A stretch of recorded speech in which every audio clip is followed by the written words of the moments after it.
Hello दोस्तों, कैसे हैं आप लोग। मैं आशा करता हूँ आप लोग अच्छे होंगे।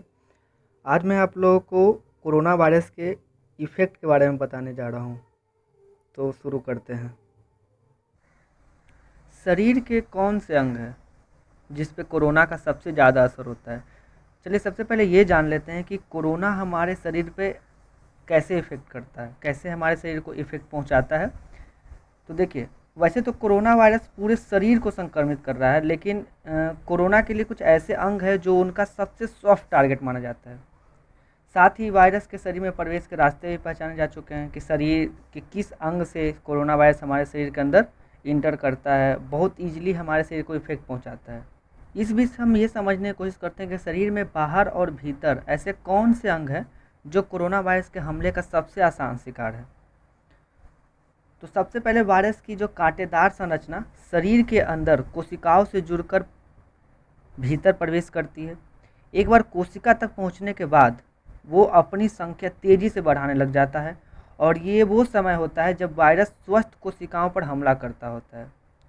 शुरू में मरीज में खास लक्षण नहीं दिखते हैं, लेकिन जैसे जैसे वायरस का लोड बढ़ता जाता है, मरीज बीमार महसूस करने लगता है और दिखने लगता है, बहुत ही कमज़ोर सा हो जाता है।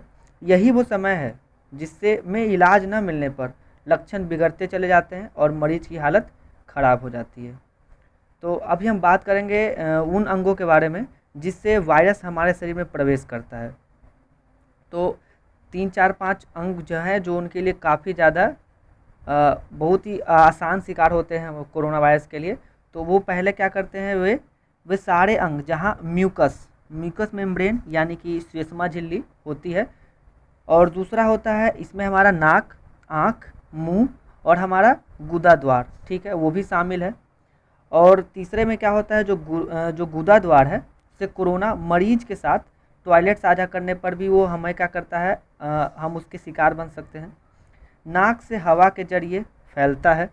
आँखों या मुंह में संक्रमित सतह के जरिए फैलता है। बाहरी अंगों की बात करें तो वे सारे ही अंग वायरस के लिए सॉफ्ट टारगेट माने जाते हैं। जहाँ म्यूकस मेम्ब्रेन है, म्यूकस मेम्ब्रेन उसके लिए बहुत ही सॉफ्ट टारगेट होता है। अब ये तो ही कोरोना की शरीर पर हमले की बात की प्रक्रिया, लेकिन एक बार ये समझना ज़रूरी है कि मास्क पहनने और सोशल डिस्टेंसिंग बनाए रखने का दावा करने के बाद भी लोग बीमार क्यों हो रहे हैं। अब हम बात करें मास्क का, तो ये इंडिया है और इंडिया में हर चीज़ का लोग अलग अलग तरीके से यूज करना पता नहीं कैसे सीख लेते हैं या कुछ अपना नया अंदाज बना लेते हैं। तो इसमें क्या होता है कि कोरोना नाक या मुंह से होते हुए सीधे फेफड़ों तक पहुंच जाता है। वो नाक को अच्छी तरह ढकते नहीं है, मुंह को भी अच्छे से ढकते नहीं है। दरअसल शरीर के बाहरी अंगों की बात करें तो वे सारे ही अंग कोरोना वायरस के लिए सबसे सॉफ्ट टारगेट माना जाता है, जहाँ म्यूकस मेम्ब्रेन है। म्यूकस मेम्ब्रेन बता दें कि म्यूकस मेम्ब्रेन नाक, मुंह, आँखों के अलावा शौच करने के रास्ते यानी गुदा द्वार में पाई जाती है। ये एक तरह की झिल्ली संरचना होती है जिससे होते हुए वायरस शरीर में घुसता है। यही कारण है कि लगातार कहा जा रहा है कि कोरोना मरीज के साथ टॉयलेट भी साझा नहीं करना है। मतलब आप जिसमें कोरोना मरीज जिस टॉयलेट में गए हों उस टॉयलेट से हमें दूर रहना है, वरना ये हो सकता है कि जो गुदा के जरिए भी हमें संक्रामक हो, हम उसके शिकार हो सकते हैं कोरोना वायरस के। अब अगर हम शरीर के अंदरूनी अंग को देखें तो वायरस का सबसे ज़्यादा असर हमारे फेफड़ों पर दिखता है। श्वसन तंत्र की प्रणाली की कोशिकाओं में ऊपरी वायु मार्ग से भीतर जाने के बाद वायरस फेफड़ों तक पहुंच जाता है और उसे तबाह करना शुरू कर देता है। इससे सांस लेना मुश्किल हो जाता है और मरीज को ऐसा लगता है कि जैसे वो डूब रहा हो। सांस लेने में मुश्किल होने के शुरुआती समय में ऑक्सीजन देनी होती है, लेकिन एक स्थिति ऐसी भी आती है जब फेफड़े भी अपना काम नहीं कर पाते। तब मरीज को वेंटिलेटर पर रखा जाता है ताकि वो फेफड़ों की मदद कर सके। यही स्टेज सबसे खतरनाक माना जाता है, और वायरल लोड जल्दी ख़त्म ना हो तो मरीज की मौत भी हो जाती है।